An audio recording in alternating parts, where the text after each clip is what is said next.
Alex Soros, the son and heir apparent to billionaire left-wing philanthropist George Soros, had 20 meetings at President Joe Biden's White House with Biden administration officials, according to the latest White House visitor logs. According to the visitor logs, the younger Soros has visited the Biden White House 15 times, met with officials 20 times, and attended a state dinner for French President Emmanuel Macron at which President Biden was in attendance. In total, Alex Soros visited the Biden White House on the following days for meetings with these officials. While it is unknown what was discussed in these meetings, the fact that they involve so many national security officials at a time when the Biden administration is heavily focused on the war in Ukraine may offer a clue.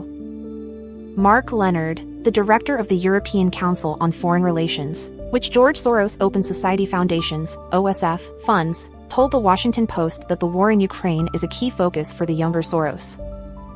Alex Soros is in daily contact with the Soros Foundation in Ukraine, talking to different governments about their policy towards Ukraine, Leonard said. The Post also notes that the OSF describes itself as the largest independent funder of Ukrainian civil society and citizen groups for more than 3 decades. However, Alex Soros' meetings with Mariana Adame, the advisor to Biden administration counselor Steve Ricchetti, might involve the younger Soros' interest in the 2024 presidential election. Ricchetti, a longtime Biden loyalist and former K Street lobbyist, was the chairman of Biden's 2020 campaign and was instrumental in helping Biden secure big campaign contributions from Wall Street financiers.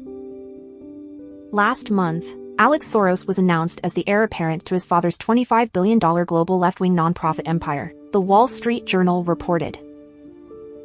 The 37-year-old Soros assumed the leadership of the OSF last December when the foundation's board elected him to replace his father as chairman. For the past 2 years he has served as president of his father's super PAC, called Democracy PAC, which controls about $125 million in funds that it cedes to U.S. politicians and political causes. Democracy PAC gave so much money to Democrats in the 2022 midterms that it made George Soros the largest individual donor in that election cycle, The Washington Post reported. In recent U.S. elections, the elder Soros campaign donations with the most significant consequences involve the election of progressive prosecutors around the country who are dedicated to criminal justice reforms that eschew the prosecution and incarceration of criminals. The rise of these Soros-backed prosecutors has coincided with a massive surge in murder and crime in many Democrat-run cities, including many where these prosecutors have implemented radical policies toward policing and incarceration, Breitbart's Joel Pollack reported. Alex Soros told the Journal that he and his father think alike, but he is more political than the elder Soros. The Soros heir expressed particular interest in U.S. political causes involving voting and abortion rights, as well as gender equity. And he has indicated that stopping Donald Trump from winning the 2024 election remains a major concern and one for which he appears willing to use his considerable financial resources to prevent. He told the Journal, "As much as I would love to get money out of politics, as long as the other side is doing it, we will have to do it too." A study of Alex Soros' social media accounts is a veritable who's who of Democratic Party elites. He regularly shares photos on Instagram and Twitter touting his close relationships and multiple meetings with leading Democratic Party figures.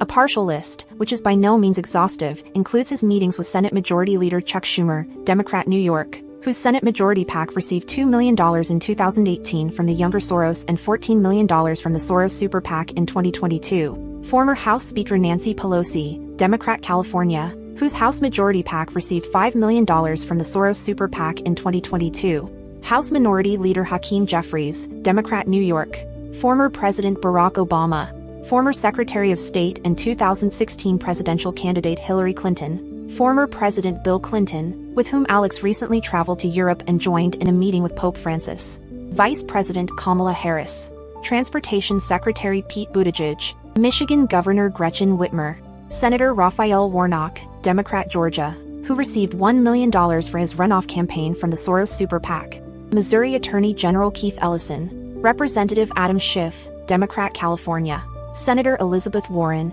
Democrat Massachusetts, and of course, President Joe Biden. According to the Journal, the majority of the $25 billion left-wing empire that Soros inherits will be directed to OSF, which currently controls about $1.5 billion that it funnels to various left-wing organizations around the world to promote abortion, mass migration, amnesty for illegal aliens, legalization of prostitution, climate change activism, and what the OSF characterizes as democracy, transparency, and freedom of speech. The funding of the Soros philanthropic and financial empire has always been complicated to track. A ProPublica report in 2021 revealed that George Soros was able to transfer billions of dollars to OSF and millions to left-wing political campaigns in years when he paid no federal income tax. In a statement to ProPublica, a Soros spokesperson claimed that the billionaire had lost money on his investments between 2016 and 2018, which accounts for why he paid no federal income taxes in those years, despite his long-held belief that wealthy Americans should pay higher taxes. It is not clear exactly how Soros lost so much money. The stock market rose substantially between 2016 and 2018. At its high in 2018, the Dow Jones Industrial Average was over 70% higher than it had been at its lowest point in 2016. Notably, however, Soros had plenty of money to donate to Democrats and left-wing causes that were organizing the so-called resistance to President Donald Trump. It was in 2018 that Soros began spending millions of dollars to elect left-wing prosecutors across the nation. Those contributions have helped shape nationwide efforts at criminal justice reform. Moreover, in 2017, Soros gave a staggering $18 billion to his Open Society foundations, which funds left-wing causes. The New York Times described it as one of the largest transfers of wealth ever made by a private donor to a single foundation. It may also have functioned as a tax shelter, allowing Soros to deduct money from his taxable income. The 92-year-old Hungarian-born George Soros made his billions as a hedge fund manager with an astute comprehension of changing political and economic trends, which allowed him to make successful wagers in global stock, bonds, and currency markets.